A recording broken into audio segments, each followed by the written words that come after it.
What would it take for New Yorkers to agree for Central Park to be open 24 hours? Contrary to non-New Yorkers' common sense, Central Park is not open 24 hours a day. People founding the park during closed hours between 1 a.m. and 6 a.m. can be fined $75. Regulations are enforced by NYPD. And neither are parks in cities like Chicago, like Grand Park downtown, or Washington Park down south. If a city wants to open them 24 hours, people would be like, what about the hobos and the psychos? What about people being mugged? What about the taxpayers' money? Because this is Western democracy. But I didn't know people in China would say the same things. I'm at Minhang Cultural Park in Shanghai, which is pending 24-hour opening time. It's about a quarter of the size of Central Park, which is still very, very big. Amenities are very similar to a Western park. You got 2 museums, bike and boat rentals, and refreshments. And to get this park open 24/7, people around here started a furious discussion. Over decades, Shanghai government has this vision to turn this metropolis of 25 million people into a garden city, one like Singapore. Now the word on the street is it's thinking about opening up to 30 parks 24/7. Everybody came to the meeting, the professionals who work here, lawyers, small shop owners, people who live here. Some of them are some very tricky local people. 公园它就是像一个城市家具，你听说过谁家家具我只能用8个小时？为什么我们纳税人要给像您这样不太正常，晚上跑过去？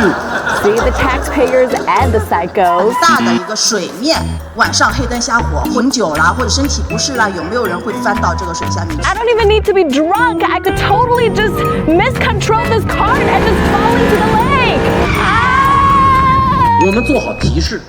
我们的法律上有个基本概念叫风险自刚。Ooh, this person must have gone to Harvard. In the US, a person who suffers an injury at a park can only seek compensation from the government if they can prove it did not manage to warn, remove, or repair dangerous conditions that occur. So signs have been put up. Play activities, bear your own risk. 遛狗的、打太极拳的、乞讨的、摆摊的。这是我出要散步的时候。平衡自己一个身心灵健，冬天好像真的没太大的必要。It's funny how all the safety issues people are worried about are falling into this lake, which is still very unsafe. 会不会有比如说有些流浪汉啊，这样的一些安全隐患？ Oh, come on already! The kind of unsafeness caused by homeless people in Shanghai, which is barely existent, versus in the US, is not even the same dimension. In Chicago, where I lived for 2 years, no sane person would go to a non-downtown park after dark. I guess that's why there's a famous nail polish called Lincoln Park After Dark, but there's no Shanghai Park at 2 a.m. After due consideration of these concerns, the park set up security cameras everywhere. All waterfront areas will be closed off late at night. It's also promised to install infrared alarm systems around the lake and in the woods, which is linked into police. Park security will patrol at night to guide any potential campers or noisemakers away. Landscape people will create more entrances so the park can really be part of the community.